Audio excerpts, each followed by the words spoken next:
and welcome to episode 11 of the Manifesto. I'm Nick Tovey from Soulcraft. I have James Menard with me. Say hey, James. Hey Nick, how's it going? Hey everyone, Very good well to be here indeed. tonight. Excellent. Thanks for joining us, guys. This evening, or on this episode, we're going to delve into probably one of the key areas of men's work, or work as men, that we need to start really taking by the horns. And this is our emotional lives. Call it emotional intelligence, call it emotional mastery, call it whatever you want. It's about getting in touch with that part of us, which a lot of us have a bit of difficulty with. It's a part of us which in history, we've been strongly encouraged not to embrace, not to delve into, not to allow to be expressed as men.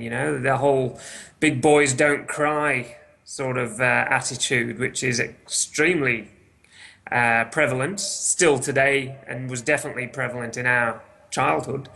Um, but so, as men, we've been so discouraged to express, to even admit that we have these emotions going on inside of us. Never mind understand them, Mm.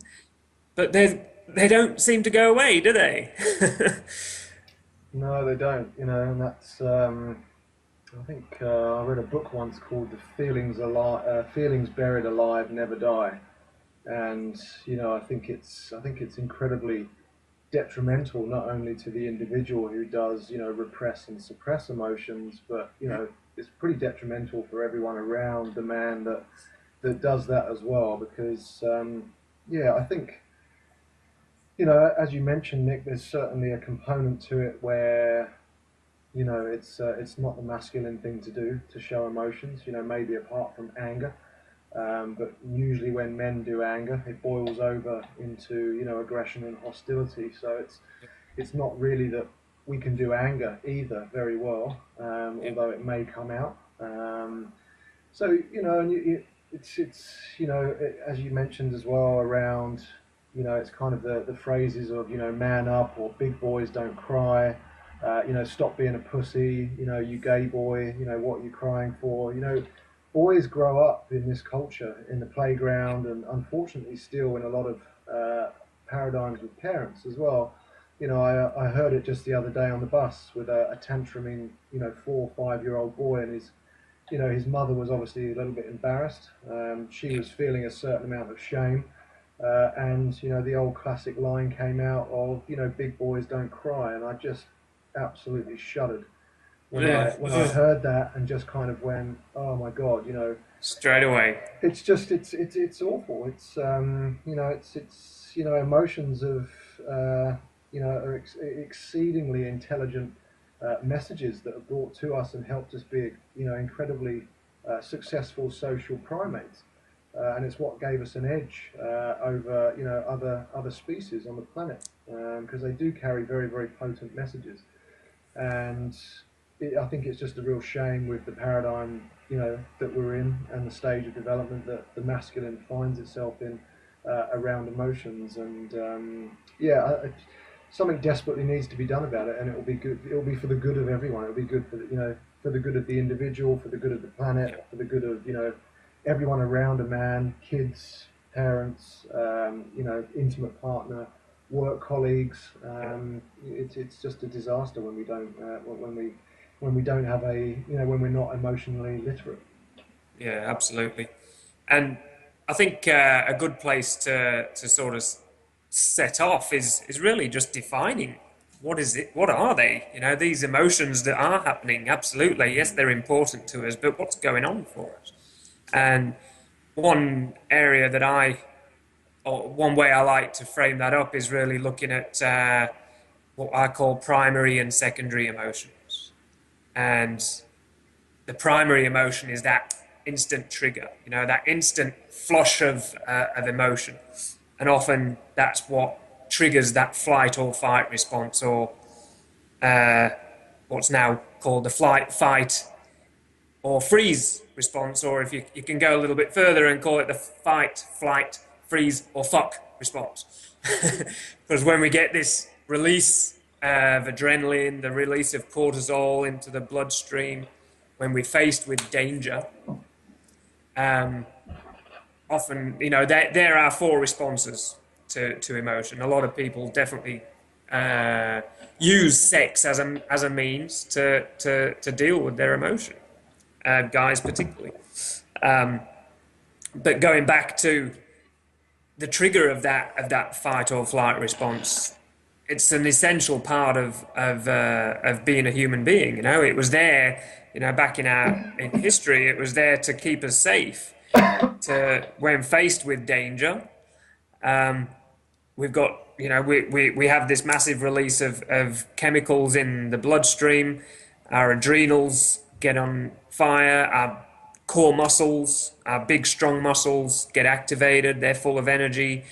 Our heart rate starts to pump more blood around the body. We actually lose blood from the extremities. They're often the bits that are going to be bitten off by the saber-toothed tiger that we're facing. And we lose blood from this prefrontal cortex. This is, the rational thinking area. We actually lose the ability to think rationally, which is what gets us in the shit a lot of the time, So that's our primary emotion, which generally is brought on by fear. I don't think there's, if you look at the flight or fight response, it's a fear reaction, isn't it? I'm afraid for my life, and here's my options to deal with this. I can either fight, protect myself, protect my family, protect the tribe, or I can leg it and run and hopefully live another day. But when all these chemicals get let out into the body, they're actually really harmful for us physically. You probably know quite a bit about this as well yourself, so I'd love you to add to it. But if we don't actually release those chemicals by working off that buildup of energy, by doing the running or the physical exertion that we need in order to release those chemicals and allow them to get back into the flow of blood, it's actually damaging to the tissues, and obviously goes on to cause all sorts of diseases later in life, like heart disease. So it's essential that we do when we have a fight or flight response, that we move.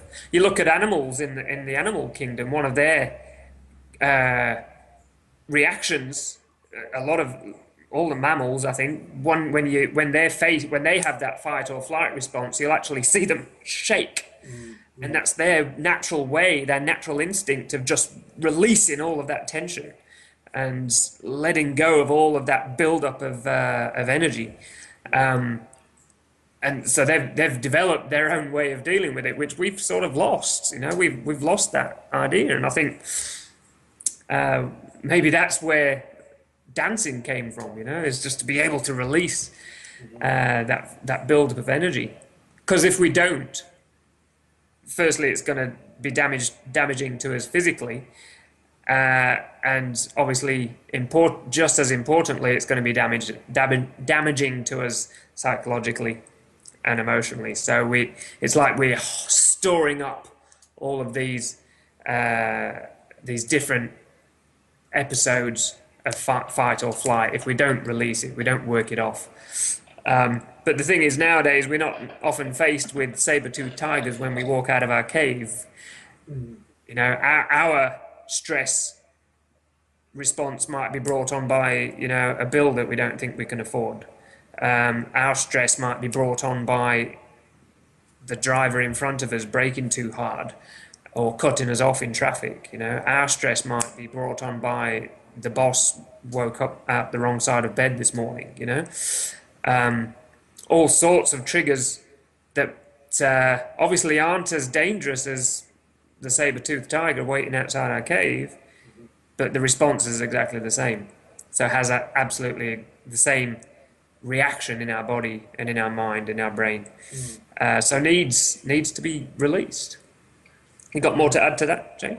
Yeah, certainly. It's I've just been doing a fair bit of reading actually around the stress response, rereading books that I've got in my bookshelf, for the book that I'm writing at the moment, and I think you've just covered it really well there, and it's I think the problem comes, we're designed as human beings to deal with acute stressors, acute sort of intense stressors. But the problem comes when we're having to deal with chronic low to moderate grade stresses, and that's where that repeated sort of stress response in the body, will actually become pretty detrimental in the end. And yeah, so and as you say, it's not always appropriate for us to do the old shake-in routine in the office, and yeah, so it's certainly from a physiological level it can be very very harmful to have these emotions, different emotions, and I think you're predominantly talking about fear at the moment. To be circulating on a regular basis, and it's certainly we need to look at you know improved strategies for dealing with it. And first of all, I guess, and I've come up with a bit of a strategy like the three R's. It's kind of recognizing, reducing, and building your resilience. Yeah. To all of these, whether it's a stress response or whether it is, and let's face it, intense emotions, certainly will create that stress response in the body. Whether it's shame, whether it's fear, whether it's even joy and happiness, that creates the same response in our body as well.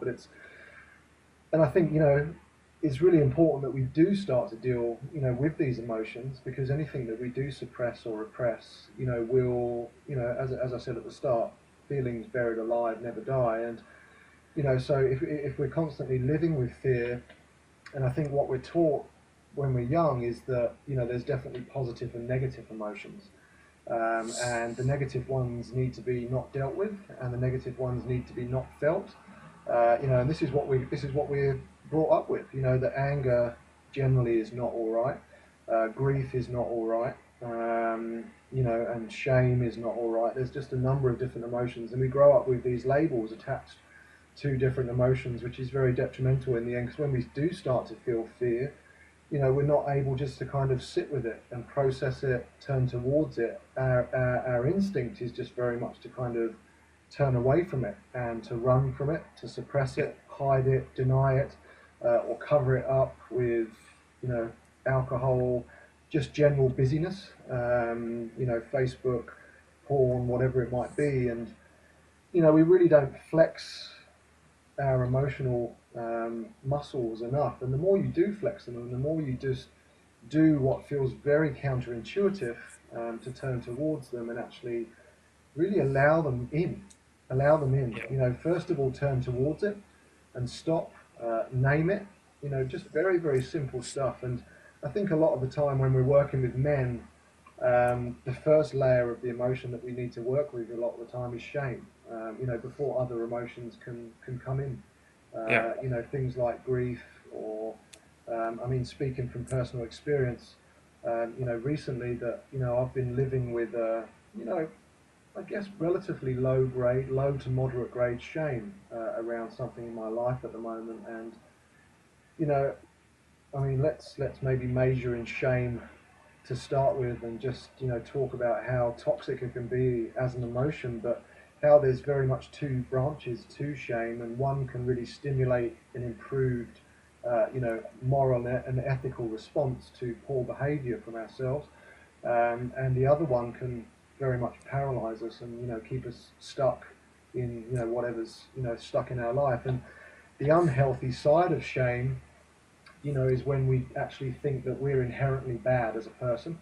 Yeah. That's kind of when that comes up. So I'm no good, I'm not good enough, I'm a bad person. That's generally when unhealthy shame will come up.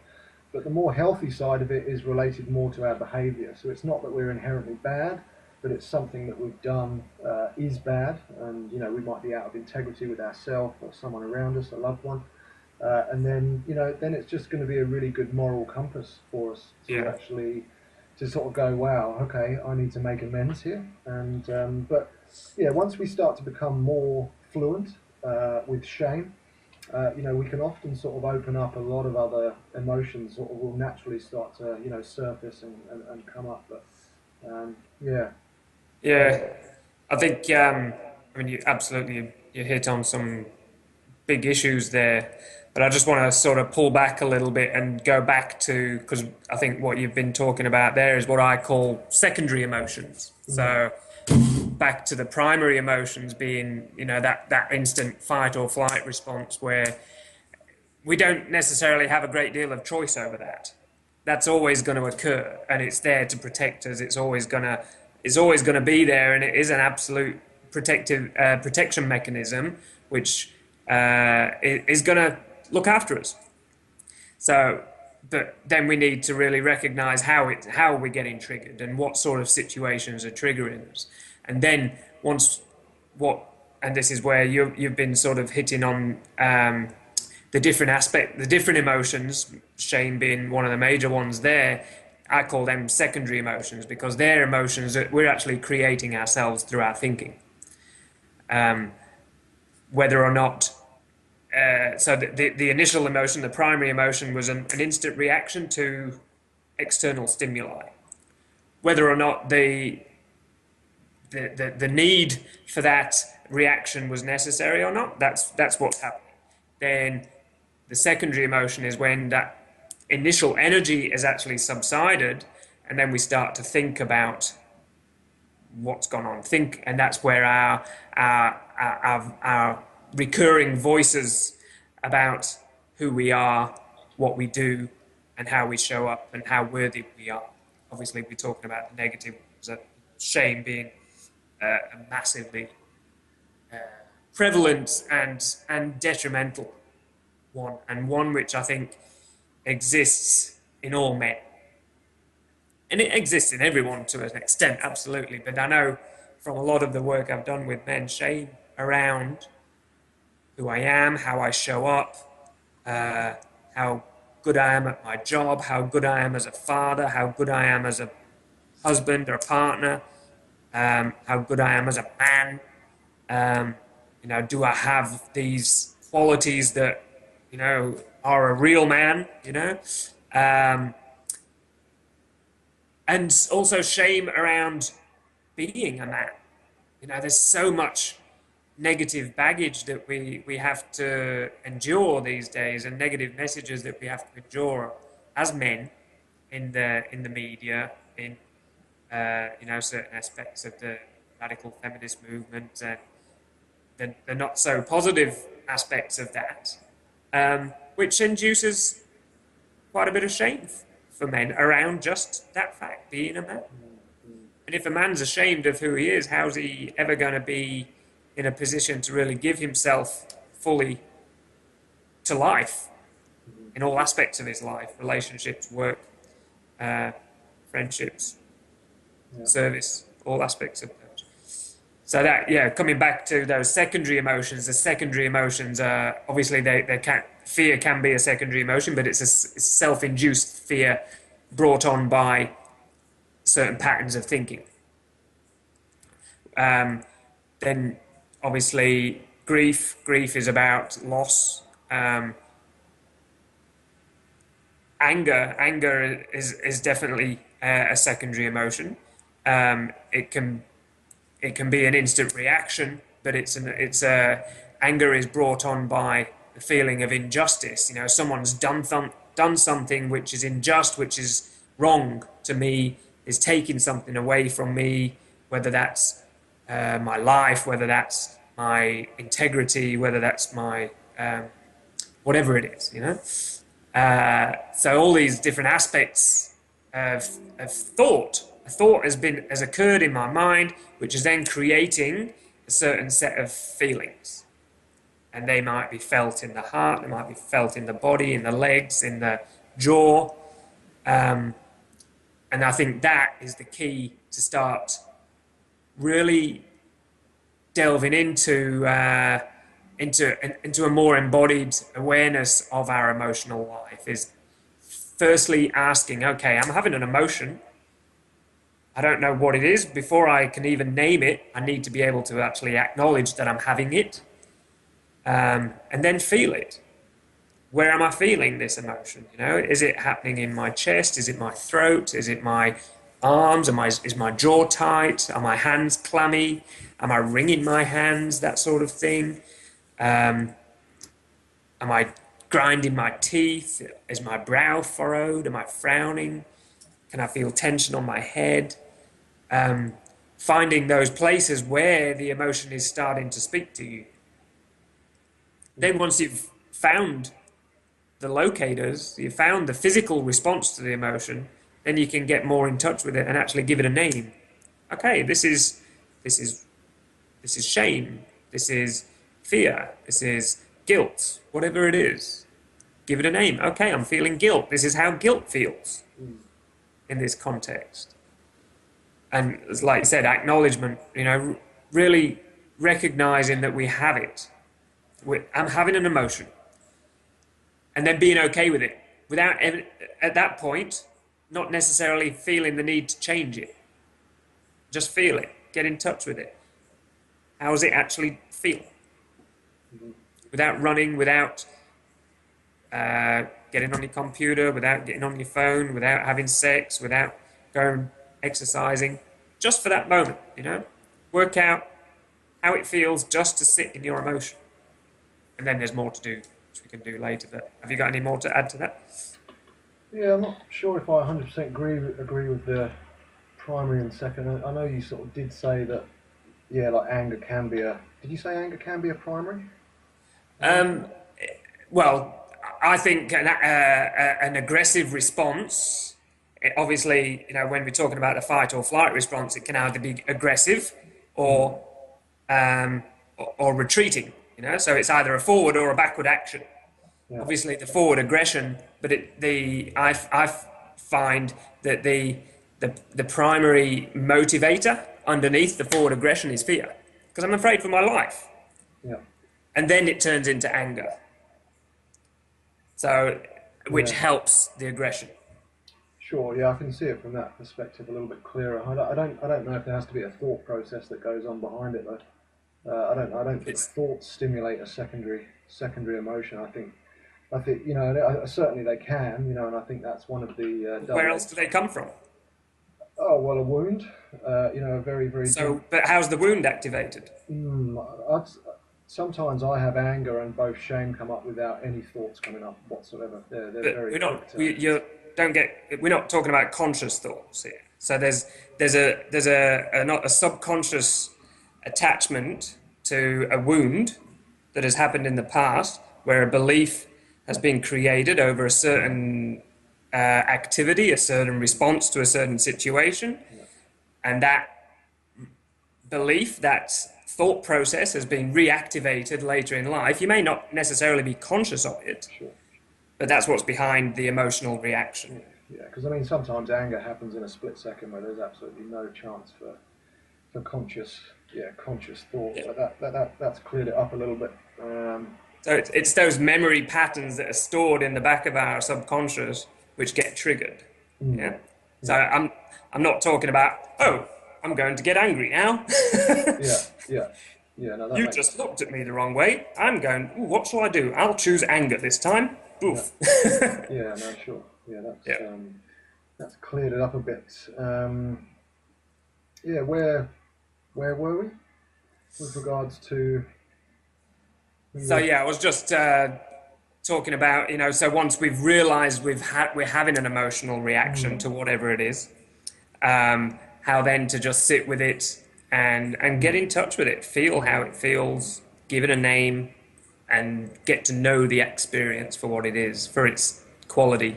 yeah, yeah. And I guess, um, yeah, looking at that if we're going to dive in and look at that in a little bit more detail, I mean, I guess there's, every single emotion has its different nuances, with regards to sensations or, posture that it sort of stimulates or, eye contact or lack of eye contact. And so that, I mean, every single emotion, like people are different, but I would say there is a kind of a universal, there's definitely similarities for most people. with regards to things. Let's maybe talk about shame first of all in a little bit more detail. I've become quite intimate with my shame over the last sort of 2 or 3 weeks. So it's I mean, classically for me, I find it difficult to maintain eye contact.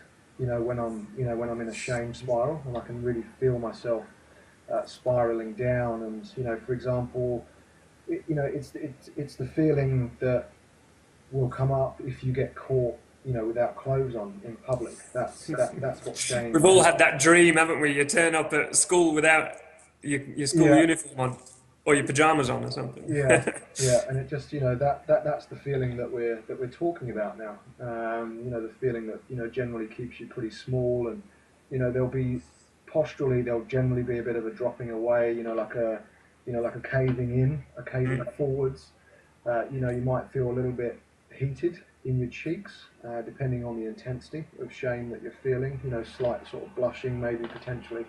The capillaries dilating in your cheeks and in your face. You might feel heat somewhere in your body. Intense burning sensations, possibly in other areas as well. And you will have potentially individual nuances as well. So it's up to you to kind of get to know, what a shame spiral, feels like for you, and potentially, even stimulating,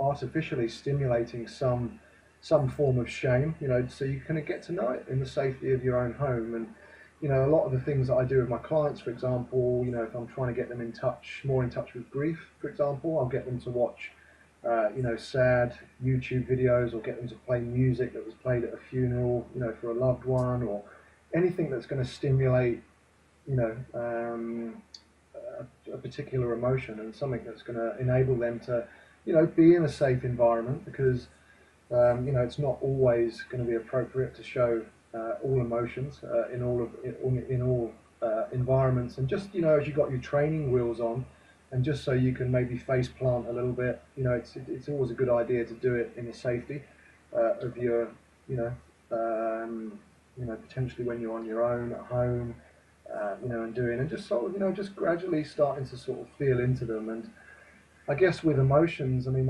and the sensations that, and let's not forget as well that let's break down the word emotion. There's the word motion in there. So emotion is all about movement. And you'll feel it. You'll feel an energetic response. You'll feel physical sensations, and you'll feel a hell of a lot. It's very, very juicy and very alive, the world of emotions. So it's really, and there's a few different, I mean, the ones that I get my clients to do is, for example, I mean, first of all, you've got to sort of stop and, turn towards, the emotion, and potentially a great portal for that for most people is via the physical body, so feeling maybe the heart rate's increased, breathing rates increased, maybe if you're experiencing anger, the bottom jaws kind of like come out a little bit. And but then actually sort of acknowledging and just kind of going, wow, okay, stopping, turning towards it, naming it. And then once you've done that, you can start to really feel into the sort of, your own response to a certain emotion. So it might be naming the directionality of it, which might be sort of like, does it feel like it's coming out, or does it feel like it's going inward?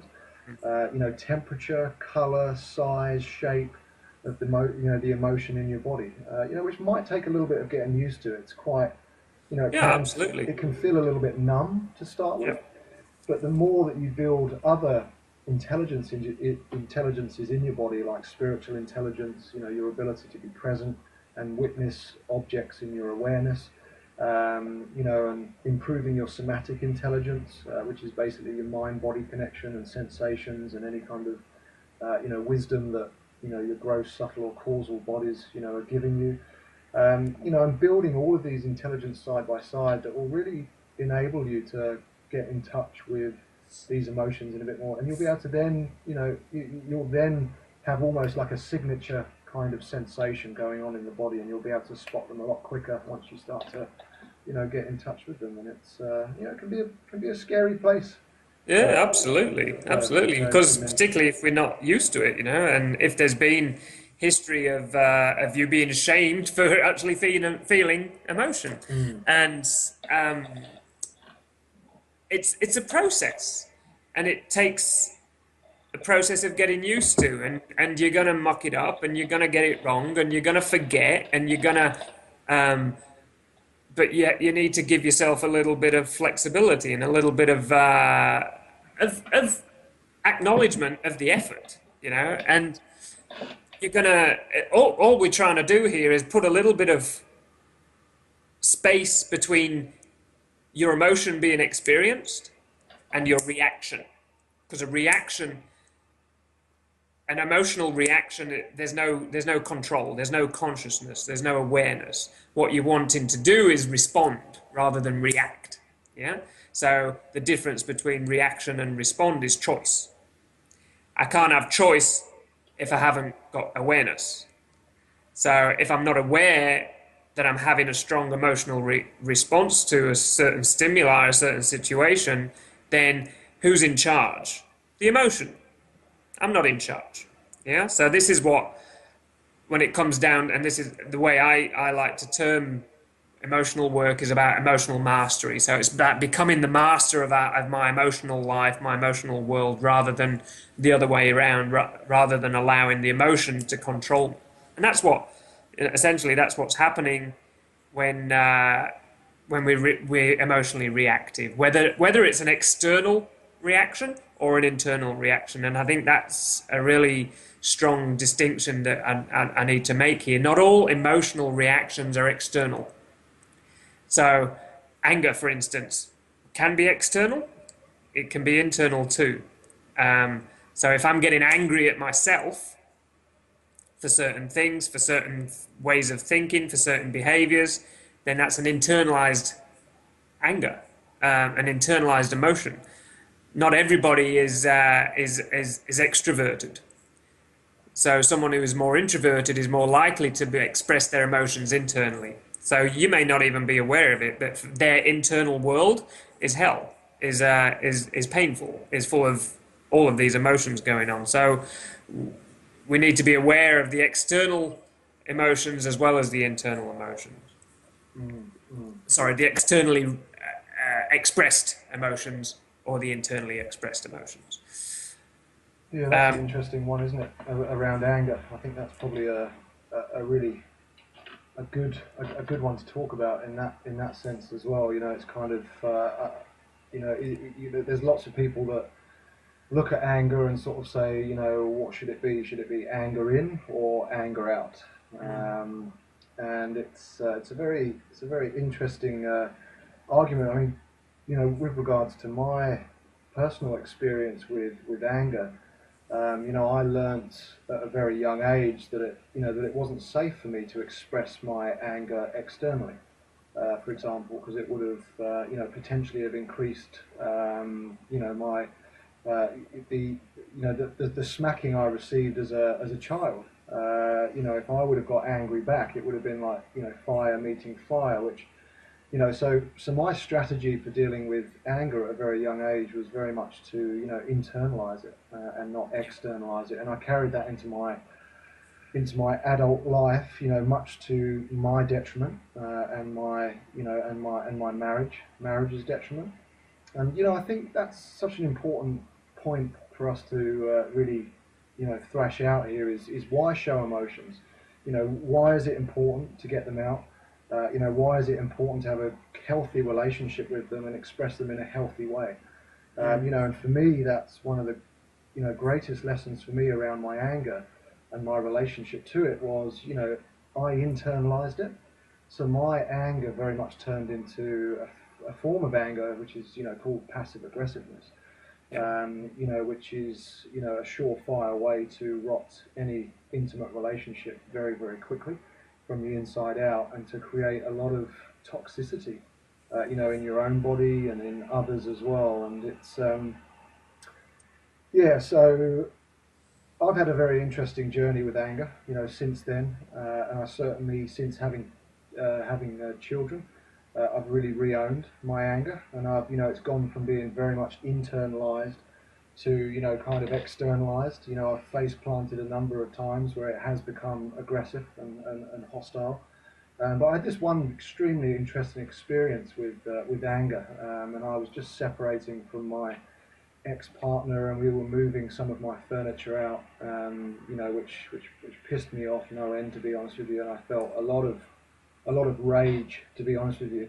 And we were moving like the headboard of the bed, down this stairwell, and it was just way too heavy for my ex-partner to lift, and I was getting more pissed off, she was getting more pissed off, and in the end, I just absolutely flipped it. I lost it in a big way. Well, not hugely. I mean, I'd still sort of, I did let off a four-letter expletive at the top of my voice. I just kind of went fuck like this, and but my ex-wife and my son just both kind of looked there, with their eyes like this, and just kind of going. I think more in shock than anything else, because for 6 years I've never ever shown my anger, like Yeah. that. And I don't particularly think it was aggressive. I didn't go into my reactive conditioning. I think it was pretty clean.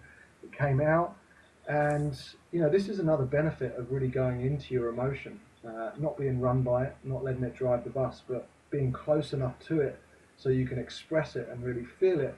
You'll often get a big spiritual cracking on the other side of it, and a big, you'll often experience quite a deep state of emotion afterwards, which I totally did.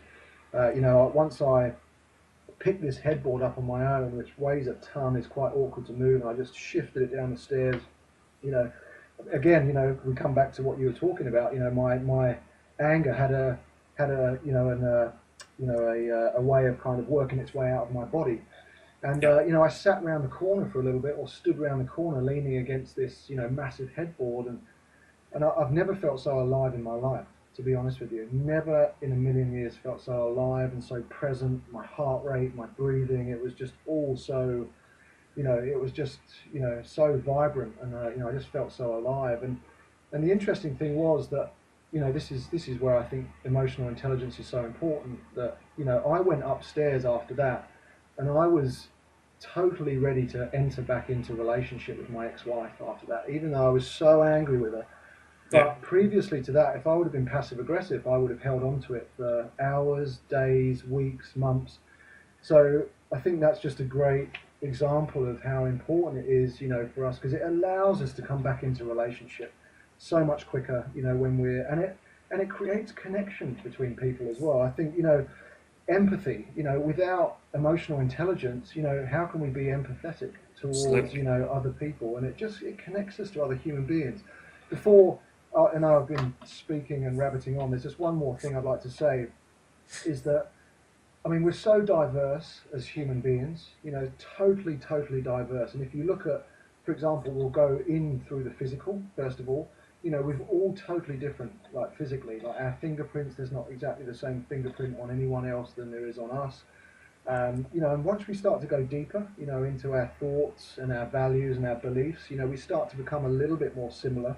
Because we all, certain ones of us have, similar values, similar beliefs, similar wounds, that kind of stuff. But then I think when we start to boil it down to emotions, I think we all become even more similar. And I think we can connect to everyone in the world when we start to relate to each other through emotions. And it's just like, if someone says to you, "Wow, I'm just feeling a lot of grief at the moment, or a lot of shame," if we're in touch with our own shame, our own grief, our own anger, that then opens up, the heart towards each other, and that relational aspect where we can just go, you know what, I know exactly what that feels like. Bang, there we go. There's connection there. Even if it's me trying to connect with I don't know. I'm just trying to think of the most different person on the planet, like an old Jewish lady who lives in Israel, or whatever. Do you know what I mean? But if we can start to relate to each other on the level of emotions, which is why I Absolutely. think they're so damn important. Absolutely. And, on that, I think one of the most important ways to start to sort of build that emotional muscle is really being able, is intentively trying to recognize emotion on a person's face and name it. We do it so subconsciously. We can see someone, if we're lucky enough to be able to be aware of person's facial expressions and read the emotion from them, because there are certain people that have real difficulty with that, particularly if we start to look at people on the autism spectrum that just have absolutely no idea. They just cannot read an emotion on a person's face, but obviously that's a minority, but unfortunate, quite a large number. Um, but I think just coming away from the autism spectrum, just people in general, particularly men, who haven't really done a great deal of emotional awareness exercises in life, and a great deal of suppression, emotional suppression. We're cut off from that part of life. That part of life is been severed from us, although it's still occurring, and our awareness of it isn't there. So we find it very difficult to actually read a person's emotions in their face. So it's a good idea to actually start to name them. So it's looking at a person's face, whether you do it on YouTube or on different photos that you can see. There's plenty of images that are available on Google, and just look at a person's expression. What are they feeling? And give it a name. Is that anger? Is that shame? Is that fear? Is that doubt? Is that boredom? Is whatever it is. It's important that we can start to, like you said, it's about bridging that gap between me and the other, me and that other person.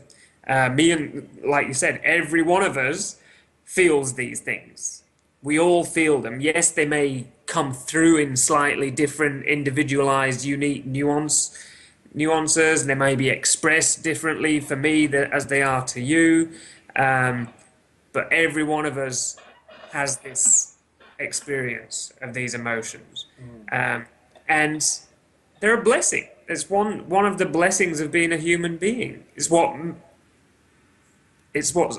separates us from a lot of the other animal kingdom, the rest of the animal kingdom. It really is an absolute blessing. So to get in touch with them makes us a more rounded, whole, integrated individual who's then able to connect with people on a much deeper level. One of the greatest barriers to intimacy is fear of our own vulnerability. And when you think of what vulnerability means, it's all about emotion. It's all about my fear, my wounds, my shame, my guilt. All of these things that we're trying to hide from other people, hide from the world around us, because we're afraid that they're then going to judge us and think of us as a lesser man, if I have these things. But guess what? We all do. So once we start to actually own it and be strong in our endeavor to really being taking responsibility for these things that are going on inside of us, and being able to then skillfully express them, and then obviously that takes us down a route of really mastering our communication and how we can communicate these feelings and these needs and these values in a skillful way, which is another podcast for another time. That's going to start to bring down that barrier between you and the other person, you and the world around you. And only then can we have any hope of being able to experience true intimacy between us and another person. And that goes with your relationship. I meet so many men and women as well, but particularly, obviously with clients, guys that just cannot even share their internal world with their partner. A, because they don't know, they can't express it, they're disconnected from their emotional life. B, because they're scared, they're afraid. They don't want to be seen as an emotional human being by their partner. If you can't do it with your partner, how the hell do you think you're going to do it with anyone else? And let's face it, if you're with a woman that's evolved enough, then they fucking love it. Yeah. they love to see an expression of, a full out, healthy expression of emotions, and it just totally opens up a much more intense connection with the other person. That's yeah, that I really feel for people that don't experience that level of connection, and that sort of have that. I mean, there's obviously connection on a number of different levels, and we can look at it from, having the same set of values, beliefs, long-term dreams and goals, being physically attracted to someone. But, when you start to add that, emotional connection and resonance, and contagion, call it what you will, with another person, then I think that takes the connection to a whole new level, which Absolutely. which is, I mean, they're all important. They're all very, very important. But for me, when I'm watching my partner, work through her shame, or, working through her grief or fear or whatever it might be, it just connects me to her on a totally different level, because I only think you'll really get that, when you've worked on those emotions and you've experienced the intensity of emotion yourself, because then it just opens up that empathetic highway, Yeah. and from that, then you can take, appropriate emotional action as well, depending on what emotion comes up, and offer your support, or, set a boundary if it's anger that's come up between two of you. Grief, just really grieving the loss of something, or sadness, letting go of, something that's not working for you anymore, or, what's the other one I was gonna say? I can't quite remember. Um, Shame, correcting behaviour that, might not be, that's detrimental for you, or, another person, and making amends. And as you said, just seeing them as an absolute blessing, with messages, and taking baby steps, with it, and looking at, I always find it helpful to look at the five major emotions, which is, and some of them rhyme as well, so it makes them a little bit easier to remember. So, mad, sad, glad, fear, and shame. So there's five to remember, and, just giving yourself time and space and presence, mindfulness, and using it as a mindfulness practice, like as a form of meditation, to actually just kind of sit with and go, wow, what is it, and look at the different aspects of your, the way your body deals with an emotion and expresses it, and then just, yeah, start to get in touch with them, and really just hold on to your butt, because it opens up such a richness to life that, there's never been there. And one last thing for me is that, you can't just suppress the bad ones. I think that's a really important thing to mention here as well. Is that Yeah. if you suppress the anger, if you suppress the grief, then it takes the edge off the happiness and the joy in life as well. So that in and of itself is just such an important reason, and you end up with this monotonous kind of life. And don't think that the more emotionally intelligent you become, the easier life is going to get. It will, but it hurts as well. It's not an easy path, getting in touch with the emotions. You'll feel into everything, and you'll have the highs and you'll have the lows, and, you'll think, God, why did I do this? Why did I do this? But then from that comes the deeper kind of connection and stuff, which you wouldn't have, Absolutely. experienced in the first place. So. Yeah. So as you said, it's like broad. It's like the you shining the turning the light up on the experience of life, and that includes pain as well as joy and love and all the good stuff as well. And I think um, a really important point to make there is how we've obviously talked a lot about what we can call the negative emotions. Not that they're negative at all, but the experience of them is negative because it doesn't feel so good a lot of the time. Um, but also we've got the shiny side too. We've got all of our excitement, our joy, our love, our happiness, our glee. All of those beautiful, magical experiences that are open to us. Um, and also, as men, they can get suppressed as well. as children, you know, and obviously for girls too. But I think just having the ability to be able to really embrace excitement, you know, jumping for joy, excitement. mm, mm, There's a beauty in that, you know, and the stoic masculine man can't show that, can he? mm, So how mm, much, and you know, how can we, unless he's watching the football or something, you yeah, know? It's interesting, isn't it? How, I mean, you look at that. You look at just take that example for a while. That's really the only place where it's acceptable for a man in society to freely express his emotions. Would you agree?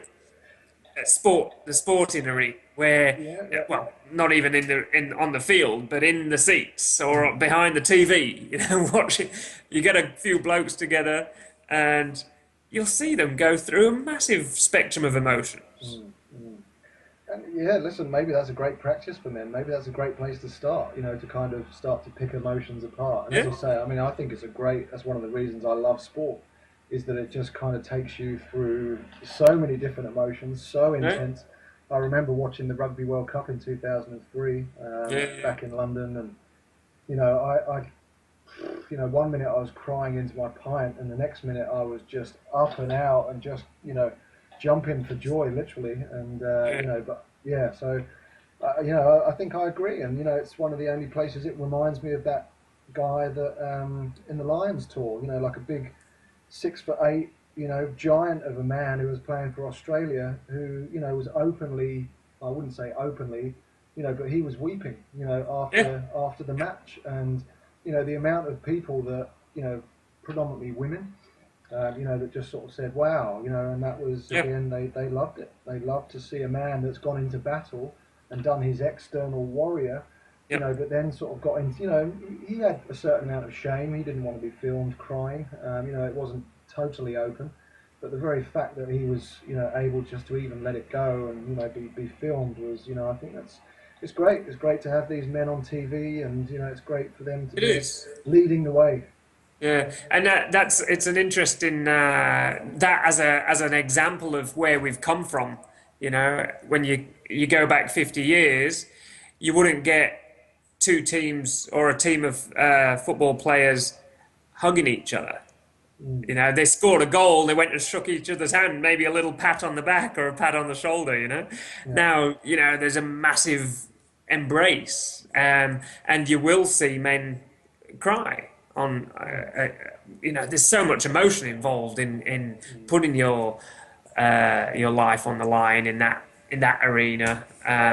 All the tension, all the excitement, all the hype that goes into facing battle in the sporting arena. But so it's really refreshing and encouraging that we have. It's very easy to see that progression and where we have actually started as men in the culture to actually embrace the emotional side of ourselves a little bit more. Um, but I think now it's about, you know, really taking it into all areas of our life, and this is a really important point that I want to make here for guys. We absolutely need to get in touch with our emotions, and women, our partners, want that, but they don't want you to fall in a heap and blubber away and want mummy to rock you to bed. You know what I mean? That's not very sexy, and that ain't gonna get you very far. Absolutely express your emotion, but take responsibility for it. Don't make it her problem. You know, don't make it. Don't ask for mummy to kiss it better and make it all better.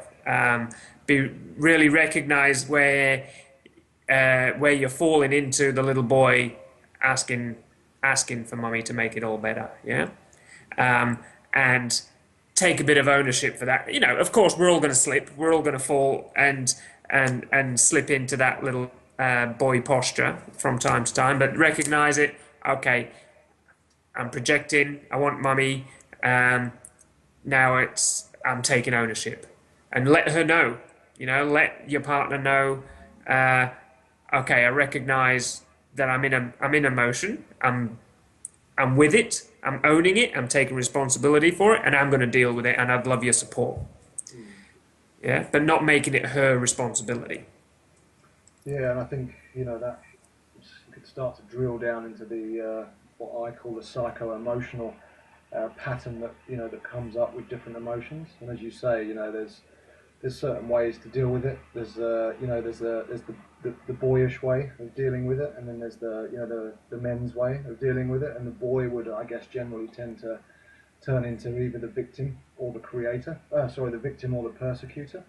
Around and blaming and shaming someone else, or just wallowing in Yeah, emotion and not feeling it in a really crisp, clean, sort of very clear way. And when you do that, unless it's a very, very full-on experience that's created the emotion, then you should work through it pretty quickly. And that's the yeah, great thing about feeling emotion, is that if you do it in a mature way, that it doesn't grip you for anywhere near as long as it does if you either wallow in it or you suppress it, hide it. It's a very quick experience, very, very illuminating. It can be, and carries just millions of years of wisdom in it. absolutely, absolutely. It's Um, Another point I want to make there is that just recognizing that not every it's not always the right time to be emotionally expressive. Part of part of the masculine, part of the gift of the masculine is having that, as we talked about in our last episode. Is being able to uh, when the shit hits the fan, to be in control and to move through it. It's not appropriate in that moment when everyone else is losing their shit for you to lose it too. Maybe it's up to you in that moment to really keep it together. And if you're at work and there's a massive problem, and yes, you might experience a bit of fear, a bit of anxiety, a bit of anger, or whatever it is that's going on for you, now might not be the right time to deal with it. To really fall into that and go, okay, I'm having an emotion. How does it feel? Where am I feeling it? Um, Breathe. And okay, this is anger. I'm feeling anger. You might not have time for that. So what you need to do is go, okay, recognize it, quick instinct. Here it is. Make a little appointment with it later. Yeah. I'm going to come back to you. Now I need to be present. I need to get my shit together. I need to face this problem, this task, whatever it is. Deal with your shit. Come back to it later. Okay, what was that? I felt that. Where was it? And the thing is, with emotion, it all gets stored. We can access it just by directing our thoughts and our memory, you know? Back to that place, and that emotion can come back just like that. So don't worry about it not being there. It's going to be there. Yeah, sure. Yeah, nice. Nice. I like that analogy or metaphor of making an appointment with it. Mm. That's nice. And just, I guess we should start rounding Yep. up a little bit because it's coming up to the hour mark. But one thing I think I wanted to mention that's kind of been coming to me in and out as we've been talking is that is around shame again, um, and how that has the ability very quickly to turn into aggression Yep. for men, and that's a very, very sort of well-worn path in our brain and in our neuroscience, and it's just so I think if you're experiencing, if you feel that you're quite an aggressive person, at work, at home, on the sports pitch or wherever it might be, then really look into that. And is it the shame that's kind of stimulating and kicking the aggression into and Absolutely. actually rather than letting it go boil into aggression or mutate into aggression, is actually just kind of sitting with the shame and looking at what is creating shame in your life. So for me, a quick example, because I always think examples are very handy. Um, it was very apparent for me on the football pitch when I was playing football, and I used to be pretty good at football, pretty handy, and I'm not so handy anymore. So I often find that a lot of shame comes up mixed up. For example, when I try and do something that I used to be able to do, quite easily on the football pitch, and I just can't do it anymore. Like if I shoot and it goes horribly wide, horribly over or whatever, then I often very quickly I'll swear at the top of my voice, when I've done that, and it gets quite aggressive, and I can get quite aggressive with it. But if I actually stopped with the original emotion, it's actually the shame and the embarrassment that I felt Yeah. at not being able to do what I used to be able to do, and just kind of feeling embarrassment. And then I try and hide it with a manly kind of like fuck, like that, And so that's a an example of how Yeah. shame can mutate into aggression, and I think it's something that lots of guys experience, and Absolutely. unfortunately it can be quite toxic for people around Yeah. you. Yeah. Or what, as we talked about a couple of episodes ago with violence, men and violence. Mm. Um, what do you think's underneath the majority of violence going on in the world? Is shame, Yeah. and trying to prove to the world, to other people, to ourselves, to mum and dad that I'm not ashamed. I am this idea of a man, whatever it is, and I'll enforce that, and I'll show the world that I'm strong. But obviously, it comes out in a very unhealthy and toxic way, as you said. Mm. Yeah. So, any last closing comments, suggestions, tips? Get into it. Yeah, It just opens up an absolute treasure chest in life, of highs, lows, pain, joy. It's and relationship. I mean, it just relationship to yourself, to others, to your passion, to everything else, and it's such a sorely needed intelligence and muscle that we need to flex as it's men. essential, Yeah, absolutely essential. yeah, And so, yeah, I was going to say, just own it. You mm, know, really, it comes down to taking responsibility. If you're not taking responsibility for your emotional self, your emotional life, you're making it other people's problem, mm, one way or another. Whether it's through your inability to be present or whether it's through your projection of your own shit onto other people. Yeah? Take responsibility, own it, love it, Make friends with your emotions. The bad one or the unpleasant ones and the pleasant ones. yeah, There's mm, it's all the great tapestry of life, of being a human being, and it's a very colourful life. So learn to love it. Make friends with them. mhm. So that'll do us, I think. Yeah. So if you want a bit of assistance or a bit, some extra help with this, then you can contact me on soulcraft.com.au and James. manupproject.com.au, where we've created a number of safe containers for men to explore their emotional world, and flex their muscles in that arena. Awesome. And like I said, it's a process. Give yourself permission to start the process and take some baby steps. Okay, don't expect miracles overnight. Mm-hmm. Yeah. All right, guys. Thank you very much. Look forward to seeing you on the next episode of The Manifest. Take care. Good to chat, Nick. Bye bye. Cheers.